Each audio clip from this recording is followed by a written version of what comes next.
दोस्तों नमस्कार। आज हमने सोचा कि हर रोज आपसे राजनीतिक बात तो करते हैं, आज से कुछ नया किया जाए। आज से आपको यूपी विधानसभा उपचुनाव के हर सीट का समीकरण समझाया जाए। ऐसा हम हर दिन करते आएंगे और हर रोज करेंगे। तो आइए शुरू करते हैं। उत्तर प्रदेश विधानसभा उपचुनाव की बिसात बीत चुकी है और समाजवादी पार्टी के प्रमुख अखिलेश यादव ने करहल पर अपना तुरुप का इक्का यानी तेज प्रताप यादव को उतार दिया है। जातिगत गणित और अब तक के चुनावी ट्रैक रिकॉर्ड के लिहाज से करहल की सियासत सपा के अनुकूल रही है, जबकि विपक्ष के लिए बात की जाए तो यह चुनौतीपूर्ण रही है। इसलिए अखिलेश ने 2022 में करहल को अपनी कर्मभूमि बनाया था और अब अपने भतीजे पर भरोसा जताया। वहीं दूसरी तरफ बीजेपी ने सपा प्रमुख अखिलेश यादव के बहनोई पर एक मिनट बहनोई का मतलब ऐसे आप अधिकांश लोग समझते होंगे, पर जो लोग नहीं समझते उनको हम बता दें कि बहनोई का मतलब जीजा होता है। यानी बीजेपी ने जिस अनुजेश प्रताप यादव को टिकट दिया है वह अखिलेश यादव के चचेरे भाई धर्मेंद्र यादव के सगे जीजा हैं।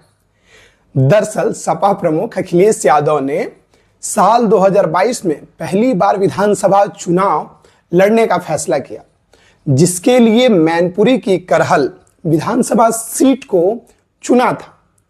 ये बात आप समझ गए। करहल ने वह विधायक चुने गए, लेकिन 2024 में कन्नौज से सांसद बन गए, जिसके बाद विधानसभा सदस्य से उन्होंने इस्तीफा दे दिया। करहल क्षेत्र को सपा का मजबूत गढ़ माना जाता है। ऐसे में सपा के किले में सेंध लगाने के लिए बीजेपी ने अनुजेश प्रताप यादव को टिकट दिया।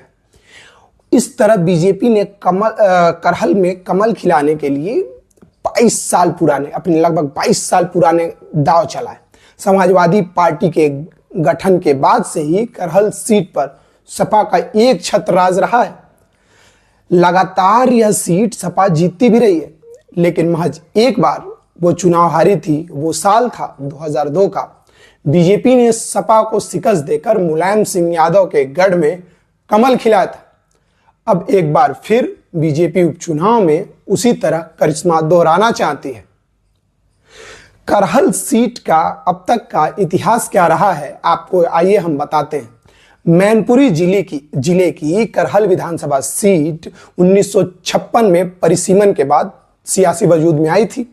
सपा बाहुल्य सीट होने कारण सपा यादव विधायक ज्यादा चुने जाते रहे हैं। यहाँ पे सपा के गठन और उससे पहले मुलायम सिंह यादव के करीबी नेता करहल सीट पर जीतते रहे। 1957 में प्रजा सोशलिस्ट पार्टी के पहलवान नत्थू सिंह यादव पहले विधायक बने थे, जिसके बाद 1962, 67 और 69 में स्वतंत्र पार्टी, 1974 में भारतीय क्रांति दल और 1977 में जनता पार्टी के टिकट पर नत्थू सिंह जीते। लेकिन 1980 में कांग्रेस के शिव मंगल सिंह ने जीत दर्ज की थी।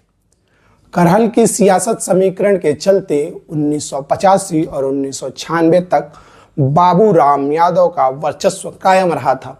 बाबूराम यादव ने 3 चुनाव जनता दल के टिकट से जीते थे, लेकिन मुलायम सिंह यादव ने सपा का गठन किया तो बाबूराम भी उनके साथ हो लिए। 1993-1996 में सपा उम्मीदवार के तौर पर बाबूराम ने करहल की सीट पर जीत दर्ज की।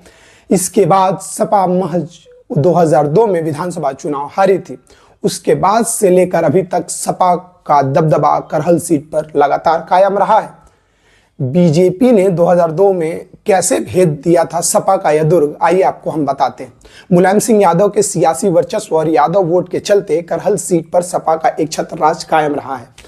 बसपा प्रमुख मुलायम मायावती 4 बार यूपी की मुख्यमंत्री रह चुके हैं, लेकिन करहल सीट पे बसपा का हाथी सपा की साइकिल को आज तक रोक नहीं पाया है, न सपा की रफ्तार को रोक पाया है।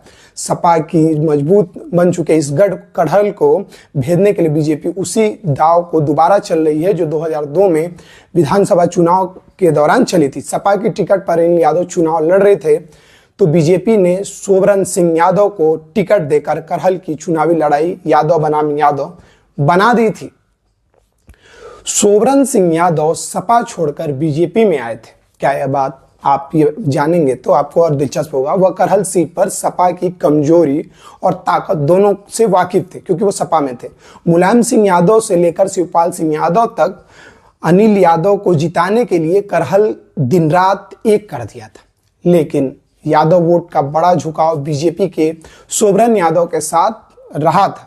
करहल में कांटे की फाइट हुई। बीजेपी के सोबरन यादव को 5031 वोट मिले। सपा उम्मीदवार अनिल यादव को 49,106 मत मिले थे। इस तरह से बीजेपी कड़े संघर्ष के बाद महज 925 वोट से करहल सीट पर कमल खिलाने में कामयाब रही थी। सपा के लिए ही नहीं बल्कि मुलायम सिंह यादव के लिए भी करहल सीट की हार सियासी तौर पर बड़ा झटका माना जाता रहा है और उन्हें झटका भी लगा था। इसलिए मुलायम सिंह यादव ने सोबरन यादव को सपा में शामिल कराने का सियासी ताना बाना बुना और 2004 में वो सफल भी हो गए। सोबरन यादव यहां से 2017 तक लगातार विधायक बने रहे और 2022 में उन्होंने अखिलेश यादव के लिए करहल सीट छोड़ दी। अखिलेश यादव विधायक बने और अब उनकी सीट छोड़ने के बाद तेज प्रताप यादव को इस चुनाव में सपा ने उतारा है।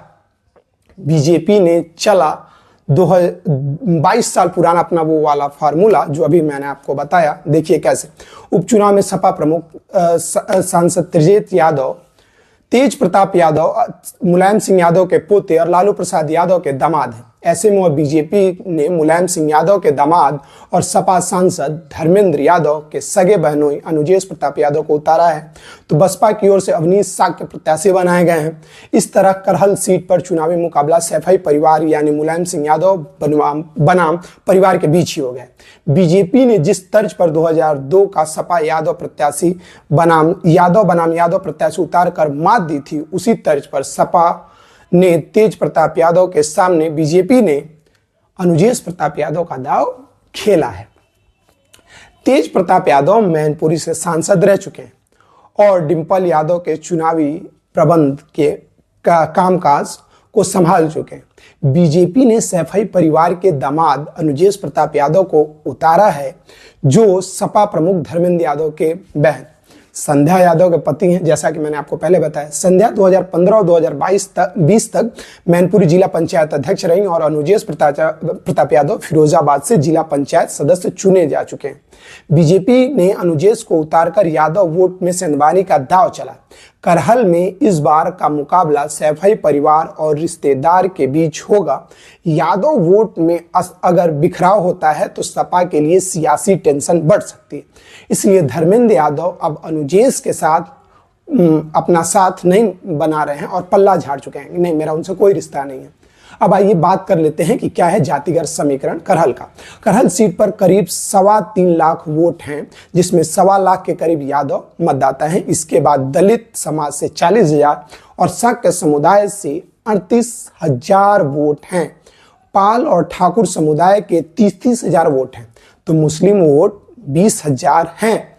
ब्राह्मण लोध वैश्य समाज के वोट 15,000 के करीब हैं। करहल में यादव के बाद दलित और शाक्य मतदाता हैं, तो वहीं बघेल और ठाकुर वोट अहम है।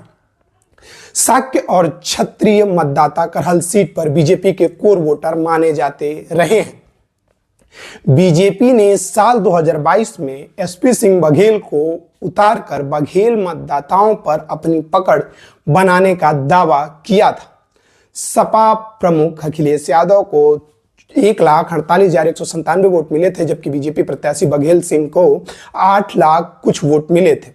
बघेल 67,000 से अधिक वोटों से हार गए थे। बसपा के उम्मीदवार कुलदीप नारायण को 15,701 वोट मिले थे। उपचुनाव में अखिलेश के गढ़ को भेदने के लिए बीजेपी ने यादव उम्मीदवार ही नहीं उतारा है, बल्कि मुलायम सिंह परिवार के दामाद पर दांव खेल दिया है। इस तरह करहल सीट पर सपा बनाम बीजेपी की लड़ाई काफी रोचक हो गई है। सपा करहल में यादव, शाक्य और मुस्लिम वोटों के समीकरण के सहारे जीत का वर्चस्व बनाए रखना चाहती है। बसपा प्रमुख मायावती इस तरह शाक्य समुदाय को प्रत्याशी उतारा है कि उसके जरिए दलित शाक्य का समीकरण बनाया जाए और कुछ मुस्लिम वोट भी मिल जाए तो जीत का दामन वो थाम लेंगी। और इसके अलावा आपको मैं बीजेपी की कोशिश अपने संवर ठाकुर ब्राह्मण और वोट इनको साधने का है, साथ में लोधी बघेल के साथ यादव मतदाताओं को विश्वास जीतने का है। ऐसे में देखना यह दिलचस्प हो जाएगा कि सपा के तेज प्रताप के जरिए अपनी जीत बरकरार रख पाती है या बीजेपी 2002 के तरह कमल खिलाने में कामयाब होती है। तो ये रहा करहल विधानसभा का समीकरण। बाकी आगे के समीकरण के लिए आपको बताते रहेंगे। नमस्कार।